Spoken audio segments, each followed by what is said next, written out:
Talking about Biafra. Yes. You had a meeting with Nnamdi Kanu, and that's fact. In fact, at New York. Yeah, I think you got arrested after that meeting.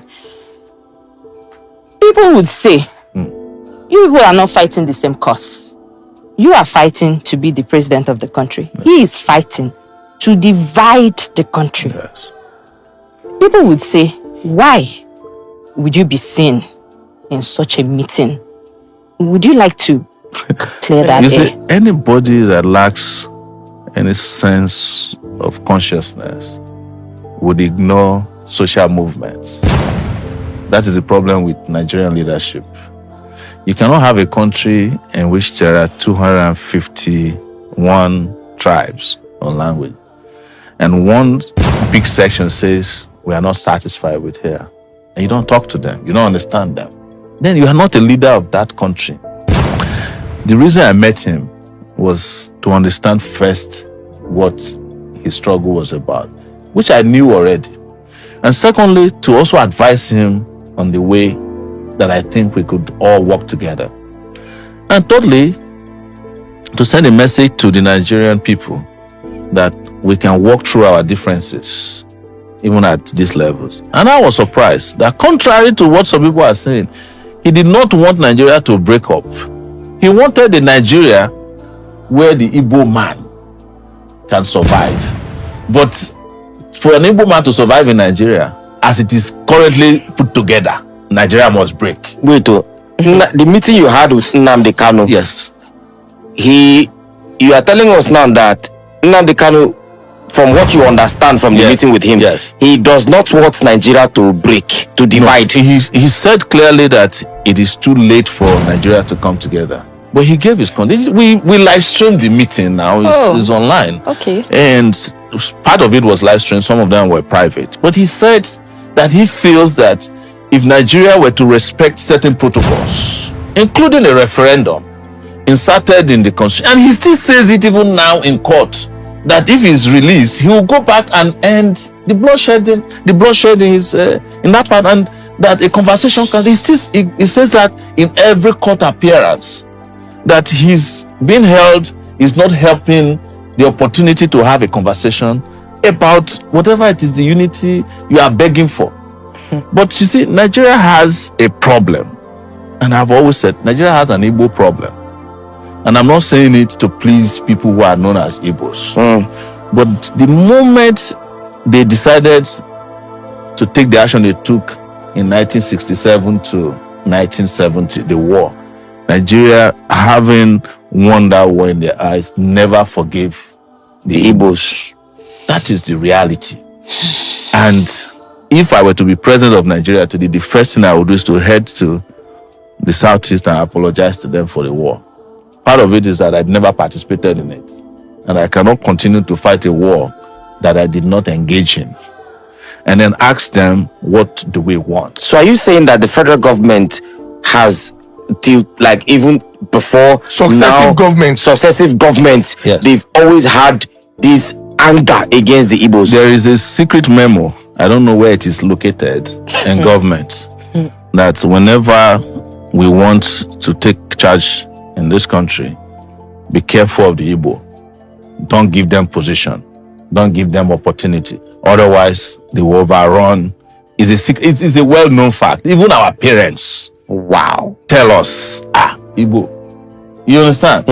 Some of them even say it unconsciously. They even say it on radio shows in this country. So don't let us lie to ourselves, because except we bring this out openly and discuss, it's a taboo that we have refused to discuss. True. We are not going to solve the problem. It is the reason why the federal government of Nigeria feels that in 2024, detaining Nnamdi Kanu against all the court orders, against all the court rulings, is the only way to go. You know, I was detained in the DSS place for 5 months. Yes. There is nothing there to detain anybody for. The place is not even functioning. The DSS headquarters. Yes, is it the same DSS people who are watching BB Nigeria from morning to night? No, it's true now. I was there with them for 5 months. I've said this publicly. So all the institutions in this country are broken down. But let's get back to a reality. One thing I've told people is that you are looking at Igbos as the only people who want to secede. But who in this country today has not mentally seceded from Nigeria? Mentally seceded. Who has not left? Except those who are trapped. If anybody in this country is working in a bank and he has 10 million naira and somebody say you can get into Canada, he will leave the next day. I swear. Is that not secession? Is it what of secession is that you leave a country, yes, you say to that country goodbye and not do it you again. Get to the other country, you bow down, you touch the soil, and then you renounce your citizenship of the country you are coming from. Is that not what they call secession? So if you want to look at the number of people that have seceded in that Japa syndrome, there are more than all the Igbos combined together who are asking to leave. And in the process of keeping Nigeria united, we have let go of more citizens than the country should have. Yes. So you think if they had, because I mean, from the last thing you said now, you say in the process of trying to keep Nigeria united, yes, we have let go of more citizens than we should have. Of course. So if we had allowed for the division or secession of Nigeria, most of our citizens that are outside would not have been outside. No, you see, it is not the secession I'm talking about. Okay, what are you talking about? It is what led to the war that we did not address. Okay. And what happened after the war. Why is it that Nigeria hasn't been able to overcome the Biafran problem? It's because Nigeria never addressed what the Biafrans were asking for before the war. What were they asking? They were asking for to be treated not as second-class citizens in this country. Don't you know what happened, the called pogrom in this country, where people were slaughtered and their bodies and their heads placed inside the train going down south? Yes, from the north, from the mid, the different parts of the north. Are we ignoring that? So that happened before the war. Before the war, that's what they call pogrom.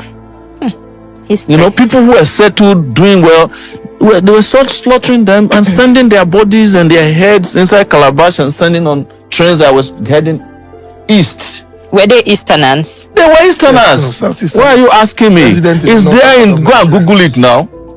So you expect that will happen, and then there was a war that eviscerated 3 million people. Wow. And when the war was over, you just say, oh, nobody was vanquished, nobody was victorious. And then 3 hours. But you still kept a memo and said, don't trust them. Collect people money, yes, give them 20 pounds. And then you took their properties. Ojukwu did not get back JAMB until 1992. Now his father's house, that is known as JAMB headquarters here in Ikoyi. It was after he came back from Ivory Coast. It was Babangida, I think, that gave him back their property. So any country that is perpetually carrying out systemic injustice against will lose more citizens than they should have. The reason why countries that are work is because citizens believe in their country, and you cannot force that belief. It has to come through social justice. True. It has to come through economic justice. Why is it that my children can feel like they are US citizens even though they were born there? It's because before they let you take them out of the hospital, they must take all their immunity, everything, injections. You cannot put them at home and not go back to the doctor to go and complete it. And when it's time for school, they cannot be out of school for 2 days, and you'll be saying that, no, I want Shikira to go and be selling pure water. He will go to jail. So, and then when it's time for them to go to college, there is loan, there is grant, You are talking far.